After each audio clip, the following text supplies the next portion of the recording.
Hey everyone, welcome back. Here's how to fix the Commerzbank app crashing or freezing.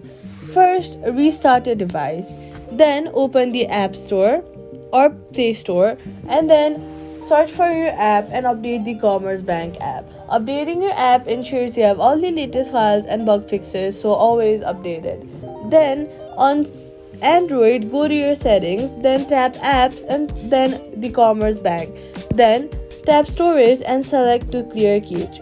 After that, swipe up from the bottom of your screen and close all the other running background apps. This improves performance.